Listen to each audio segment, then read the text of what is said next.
Good morning, friends. Today we're going to read Carl and the Meaning of Life by Deborah Friedman.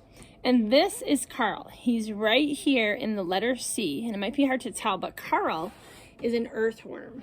And Carl is going to tell us something about why every creature in nature has a really important job.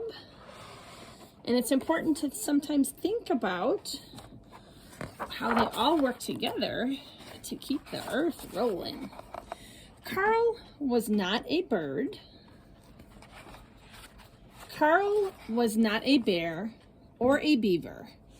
Carl was an earthworm.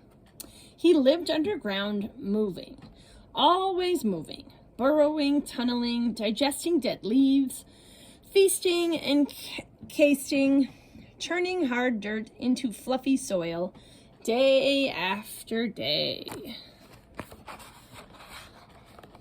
And then a little mouse says to him, "Why?" asked a field mouse gathering seeds.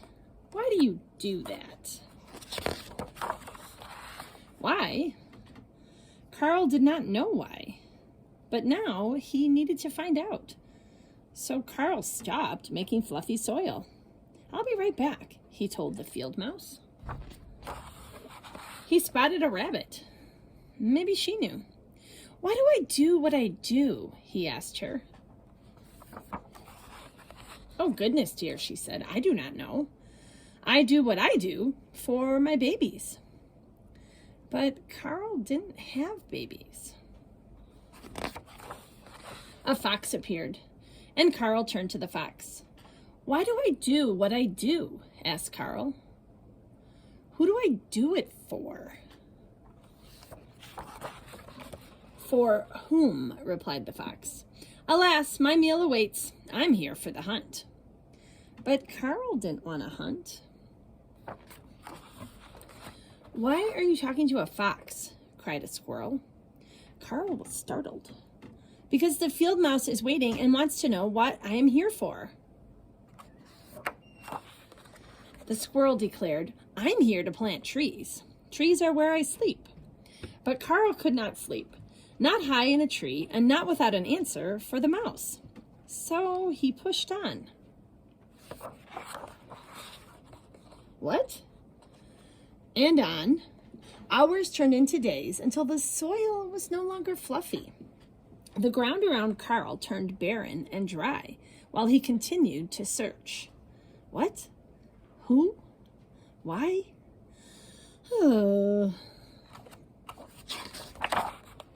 But the birds had flown off to find grasses and fluff. The bear trundled away to look for berries, and soon there was nobody left to talk to. "What about me?" asked Carl. The clouds were silent, and so was the air. "I will never find out." He sniffled. Then Carl heard his sniffle echo, followed by a little squeak. "I can't find any grubs," a voice cried. It was the saddest ground beetle he had ever seen. Carl peeked under a stone. No grubs there. Then he poked at the dirt. It was hard, like a rock. Where was all of his fluffy soil? Suddenly, Carl knew what he needed to do. "I'll be back," he promised. For hours into days, weeks into months, Carl munched and digested, left castings and tunneled, and turned that hard dirt back into rich soil.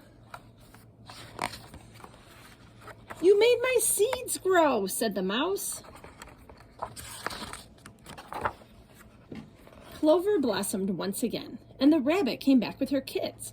The squirrel returned to plant new trees. The fox was lured by the hunt, and all of them were able to do what they do. How? Well, why not ask Carl? The end. So at the end, it has a little author's note. It says, "Have you ever watched squirrels running around or beetles skittering by and wondered, what are they doing? Or why do they do that?" Just like Carl, every creature in this book has an important job. The mouse, the rabbit, the squirrel, the fox, the ground beetle, they all need each other. And our world needs them. Everything is connected, including you. How do you help the earth? I love that the author put that at the end. That's such a great question. And maybe you could tell me in your response today the answer to that question. What is something that you do to help the earth? Kind of like Carl's job is to make the ground fluffy, the dirt fluffy, so all kinds of other animals can get what they need. All right, I can't wait to hear your answer.